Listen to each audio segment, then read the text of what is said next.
আজকে পড়াবো তড়িৎ প্রবাহের তাপীয় ফলের ব্যবহারিক প্রয়োগ, অর্থাৎ এটা তড়িৎ প্রবাহের তাপীয় ফলের ব্যবহারিক প্রয়োগ। এর আগে আমরা যা পড়েছি সেটা ছিল তড়িৎ প্রবাহের তাপীয় ফল, অর্থাৎ তড়িৎ প্রবাহের ফলে তাপ উৎপন্ন হয়। তারের মধ্য দিয়ে যখন তড়িৎ প্রবাহিত হয় তখন তারটি গরম হয়, এবং কিভাবে গরম হয়, কতটা পরিমাণে গরম হয়, বা এই উত্তপ্ত হওয়ার পরিমাণটা কোন কোন বিষয়ের উপর নির্ভর করে সেটা কিন্তু আমরা আগের ভিডিওতে বলেছি। আমাদের যেটা ছিল উৎপন্ন তাপ তিনটি বিষয়ের উপর নির্ভর করে, এবং সেটা ছিল সমীকরণটা এই রকমের ছিল, এইচ সমান ছিল আই স্কোয়ার আর টি। এটা যদি তাপটাকে জুলে আমরা নির্ণয় করি, যেখানে এইচ মানে উৎপন্ন তাপ, আই হচ্ছে প্রবাহ মাত্রা, আর রোধ, এবং টি হচ্ছে সময়, অর্থাৎ উৎপন্ন তাপটা প্রবাহ মাত্রার বর্গের সমানুপাতিক, এটা জুলের প্রথম সূত্র ছিল। উৎপন্ন তাপটা রোধের সঙ্গে সমানুপাতিক, এটা জুলের দ্বিতীয় সূত্র ছিল। এবং উৎপন্ন তাপটা সময়ের সমানুপাতিক, এটা ছিল জুলের তৃতীয় সূত্র। যেহেতু দেখো এইচ উপরে আছে এবং সবই উপরে উপরে আছে, তাই এগুলি সবই হচ্ছে সমানুপাতিক। এখানে খেয়াল রাখবে, যদি কোনো জিনিস উপরে থাকে কোনো একটি সমীকরণে, দেখো এইচের নিচে এক আছে, এইটার নিচেও এক আছে, তাহলে এইচটাও দেখো উপরে আছে, আই উপরে, আর উপরে, টি উপরে। যদি এরকম থাকে সমানের বাঁ দিকেরটা এবং ডান দিকের ভেতরে তুমি যদি সম্পর্ক তৈরি করো, তাহলে সেক্ষেত্রে দেখবে যে যদি তা এইচ উপরে থাকে এবং এখানে আয়ের সঙ্গে তুমি যদি সম্পর্ক করো প্রবাহ মাত্রার সঙ্গে, তাহলে এইচ উপরে এবং প্রবাহ মাত্রা যদি দুটোই উপরে উপরে থাকে, তাহলে সেক্ষেত্রে জানবে এই দুটির ভিতরে সম্পর্ক হচ্ছে সমানুপাতিক। আবার দেখো এইচের সঙ্গে যখন আর এর সম্পর্ক করব, তখন দেখো এইচ আর আর, এইচ হচ্ছে উপরে এবং আর টিও হচ্ছে উপরে। এবার খেয়াল রাখবে, সবসময় সম্পর্ক তৈরি করবে সমানের বাঁ দিকের সঙ্গে সমানের ডান দিকের সম্পর্ক। এইচের সঙ্গে যদি আমরা টি এর সম্পর্ক করি, তাহলে এইচ হচ্ছে উপরে আবার টিও উপরে, তাই এইচের সঙ্গে টিওর সম্পর্ক হচ্ছে সমানুপাতিক। আবার যদি এইচের সঙ্গে এখানে যদি কোনো জিনিস একটা থাকতো নিচে, যদি কিছু থাকতো, তাহলে সেক্ষেত্রে কিন্তু সম্পর্কটা উল্টে যেত, অর্থাৎ সেক্ষেত্রে একজন উপরে আর একজন নিচে, তাই সম্পর্কটা হয়ে যেত ব্যস্তানুপাতিক, অর্থাৎ ব্যস্ত সম্পর্ক, বিপরীত, একটি বাড়লে অপরটি কমবে। তাহলে এটা আমাদের জুলের সূত্র ছিল, এবং সেখানে বলা ছিল উৎপন্ন তাপটি তিনটি বিষয়ের উপর নির্ভর করে, প্রবাহ মাত্রা, রোধ এবং সময়। এইবারে দেখো আজকে যেটা পড়বো, যে বৈদ্যুতিক তড়িৎ প্রবাহের তাপীয় ফলের ব্যবহারিক প্রয়োগ। এখানে আমাদের দুটো জিনিস নিয়ে আগে আমরা পড়ছি, সেটা হচ্ছে এক নম্বরে বৈদ্যুতিক হিটার, এবং দু নম্বরে আমি এখানটা লিখছি, দু নম্বরে হচ্ছে বৈদ্যুতিক আয়রন বা বৈদ্যুতিক ইস্ত্রি, এটা হচ্ছে দ্বিতীয়। এই দুটি বিষয় কিভাবে চলে, বা এই দুটি যন্ত্র যেটা আমাদের চলতড়িৎ দ্বারা চলে, এই দুটি যন্ত্র কিভাবে চলে সেটা আমরা এখানে আলোচনা করব। দেখো কিভাবে চলে। প্রথম কথা হচ্ছে যে এটা আমরা বৈদ্যুতিক হিটার, এর বাইরে একটা আস্তরণ থাকে বা আবরণ থাকে, যে আবরণটা তড়িৎকে পরিবহন করে না। এর ভিতরে একটি তার থাকে, দেখবে একদম এরকমভাবে পেঁচানো একটি তার থাকে। কীরকম? পেঁচানো তার। তাহলে এখানে একটি পেঁচানো তার থাকে, এবং সেই পেঁচানো তারটি কি দিয়ে তৈরি বলো তো? নাইক্রোম দিয়ে তৈরি। এবার নাইক্রোম মানে এর ভিতরে কি কি আছে? নাইক্রোম মানে আছে নাই, অর্থাৎ NI প্লাস ক্রোম অর্থাৎ Cr প্লাস সামান্য পরিমাণে লোহা, অর্থাৎ নাইক্রোম একটি সংকর ধাতু। এর মধ্যে তিনটি ধাতু আছে, NI মানে নিকেল, ক্রোম Cr অর্থাৎ ক্রোমিয়াম, এবং তার সঙ্গে লোহা, তিনটি ধাতু দিয়ে একটি সংকর ধাতু নাইক্রোম। এবার এই সংকর ধাতুটিকে আমরা কেন ব্যবহার করলাম, তার কারণ হচ্ছে এই সংকর ধাতুটি ব্যবহারের ফলে এই ধাতুটির কিন্তু গলনাঙ্ক উচ্চ এবং রোধাঙ্ক উচ্চ, অর্থাৎ অনেক বেশি গলনাঙ্কটা অনেকটাই বেশি, এতটাই বেশি যে এখানে প্রচুর তাপ যদি উৎপন্ন হয় তা সত্ত্বেও কিন্তু তারটি গলে না।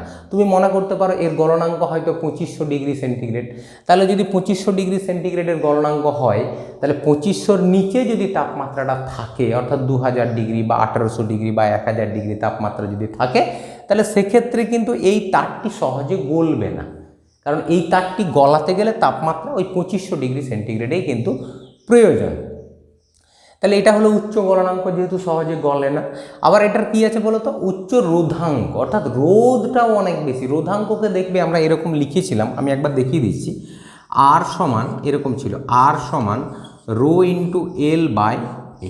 এই যে রো, এটাকে বলা ছিল রোধাঙ্ক।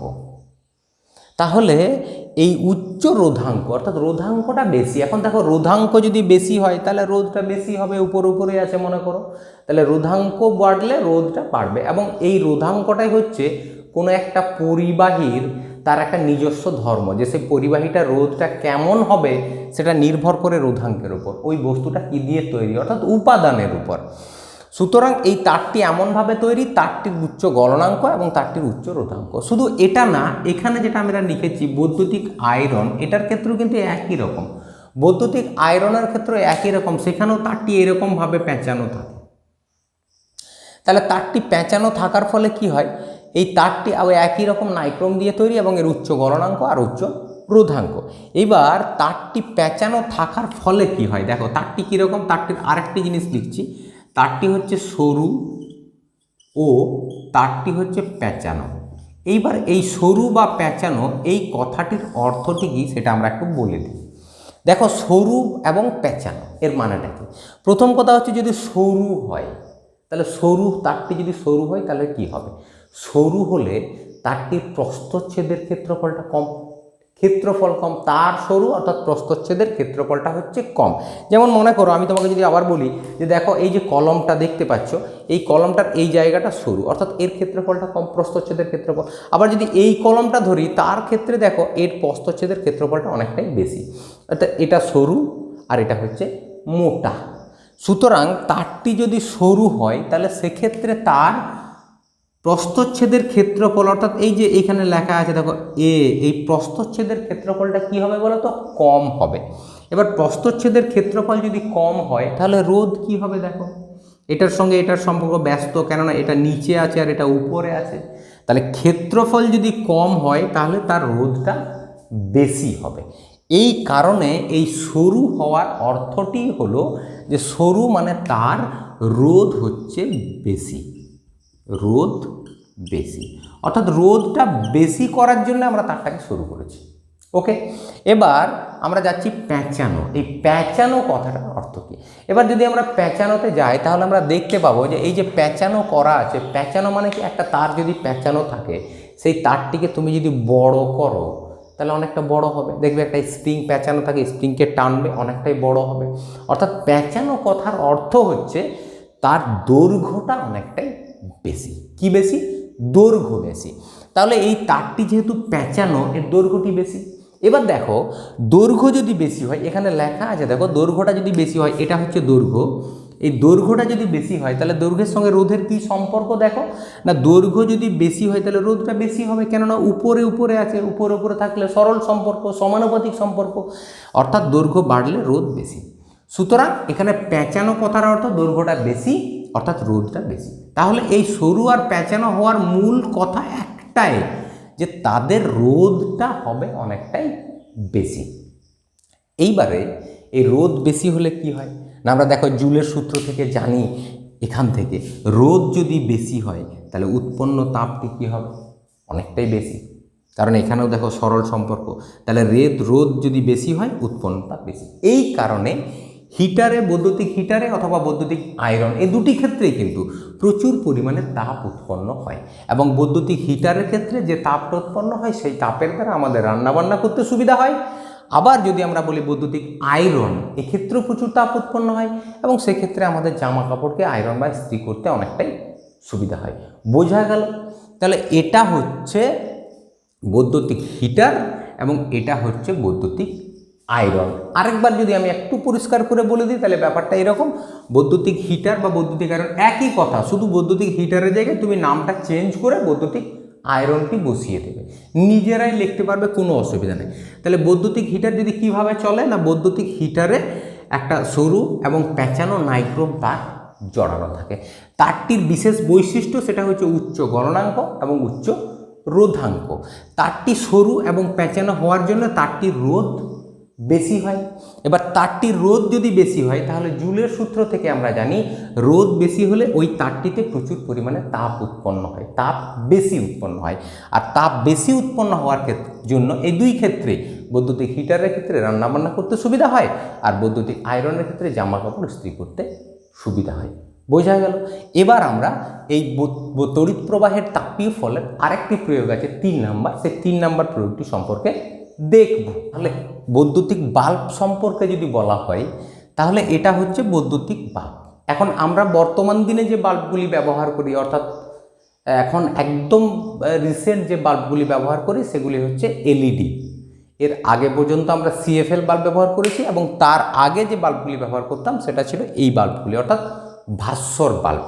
এই বাল্বগুলি দেখবে বাজারে 10 টাকা বা 20 টাকার মধ্যে এই বাল্বগুলি কিন্তু পাওয়া যায়। এবার এই বাল্বের ভিতরে তোমরা লক্ষ্য করবে একটি ফিলামেন্ট আছে এবং এই জায়গায় ফিলামেন্টটি থাকে এবং এই ফিলামেন্টটি কীরকম, আগে যেরকম বৈদ্যুতিক হিটার বা আয়রন ছিল একই রকম কিন্তু এই ফিলামেন্টটিও কিন্তু সরু এবং ফিলামেন্টটি একই রকমের পেঁচানো,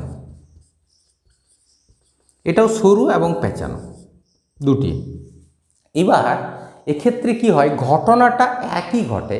এখানের যে ফিলামেন্টটি সেটা তৈরি হয় সাধারণত টাংস্টেন বা উলফ্রেমাইট দিয়ে। টাংস্টেনের গলনাঙ্ক খুব বেশি, আবার উলফ্রেমাইট একটা সংকর ধাতু, সেখানেও টাংস্টেন থাকে, লোহা থাকে, ম্যাঙ্গানিজ থাকে, এরও গলনাঙ্ক খুব বেশি। অর্থাৎ এই যে তারটি টাংস্টেন বা উলফ্রেমাইট, এই তারটিরও দুটি যে বৈশিষ্ট্য, সেই দুটি বৈশিষ্ট্য হলো উচ্চ গলনাঙ্ক এবং দ্বিতীয় বৈশিষ্ট্য হচ্ছে উচ্চ রোধাঙ্ক। একই রকম কিন্তু এটাও, অর্থাৎ মূলত তারটির দুটি বৈশিষ্ট্য, যেটা বৈদ্যুতিক হিটার বা আয়রনে ছিল ওই রকম একই বৈশিষ্ট্য। এবার এক্ষেত্রে লক্ষ্য করবে বৈদ্যুতিক হিটার বা আয়রনের থেকেও এই তারটি কিন্তু একটু বেশি সরু। কেন না, এই তারটিতে বৈদ্যুতিক হিটার বা আয়রনের থেকেও বেশি পরিমাণে তাপ উৎপন্ন হয় এবং এর রোধটা কিন্তু আরও অনেকটাই বেশি। কেন বেশি, এবার দেখো আমরা আলোচনাতে আসি। যদি তারটি সরু হয়, আমরা বললাম আমাদের রোধের যে জায়গাটা ছিল আর সমান রো ইন্টু এল বাই এ, তারটি যদি সরু হয় তার প্রস্থচ্ছেদের ক্ষেত্রফলটি কম হবে। প্রস্থচ্ছেদের ক্ষেত্রফল যদি কম হয় তাহলে রোধটা বেশি হবে, অর্থাৎ এখানে রোধ বেশি। আবার তারটি পেঁচানো হওয়ার অর্থ কি, পেঁচানো হওয়ার অর্থ একই রকম। তারটিকে যদি তোমরা টেনে রাখো তাহলে অনেকটা বড় হবে, অর্থাৎ দৈর্ঘ্যটা বেশি। আর দৈর্ঘ্য যদি বেশি হয় তাহলে তারটির রোধটি কী হবে, বেশি। সুতরাং এখানের মূল যে জায়গাটা সেটা হচ্ছে এই তারটির রোধ বেশি, একদম আয়রন বা হিটারের মতো। এবার রোধ যদি বেশি হয় তাহলে দেখবে আমরা জুলের সূত্র থেকে জানি এইচ সমান আই স্কোয়ার আর টি। এটা ছিল জুলের সূত্রের আমাদের সমীকরণটা। সেখান থেকে আমরা পাই এইচ ভেরিজেস আর, অর্থাৎ জুলের যে দ্বিতীয় সূত্রটা ছিল সেটাতে তোমরা দেখবে এটা ছিল এইচ ভেরিজেস আর, এখান থেকেই পাওয়া যায়।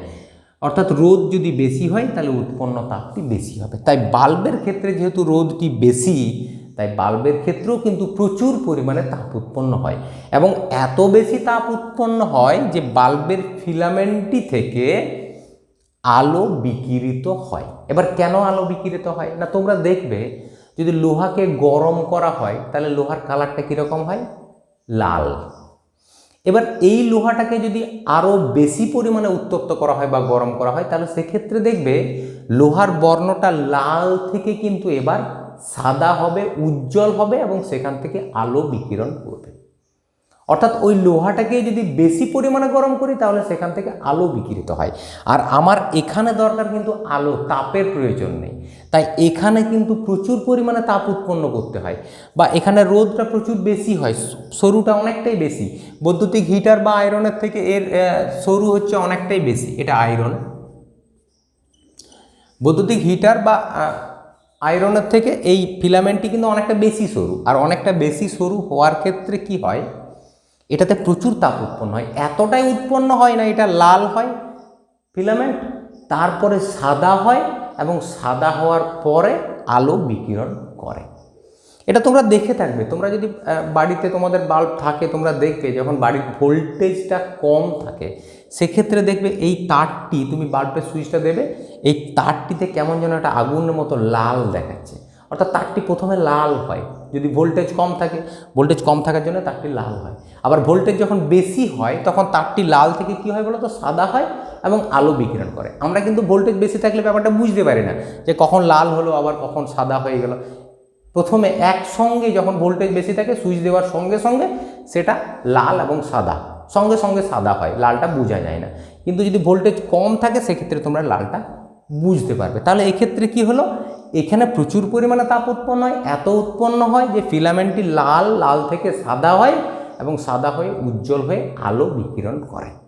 তাহলে এই যে তিনটি জিনিস আমরা পড়লাম, বৈদ্যুতিক হিটার, বৈদ্যুতিক আয়রন এবং বৈদ্যুতিক বাল্ব, এই তিনটি কিন্তু তড়িৎ প্রবাহের তাপীয় ফলেরই ব্যবহারিক প্রয়োগ। এবং এক্ষেত্রে মূল যে কাজটা সেটা হচ্ছে প্রত্যেকটি রোধটা বেশি করা হয়েছে এবং রোধ বেশি হওয়ার জন্য জুলের সূত্র থেকে প্রত্যেকটি যন্ত্রে তাপ বেশি পরিমাণে উৎপন্ন হয় এবং এই ক্ষেত্রে তাপ উৎপন্ন হয় তার থেকেও বেশি, এটাতে কিন্তু সাদা হয় এবং সাদা হয়ে উজ্জ্বল হয়ে আলো বিকিরণ করে।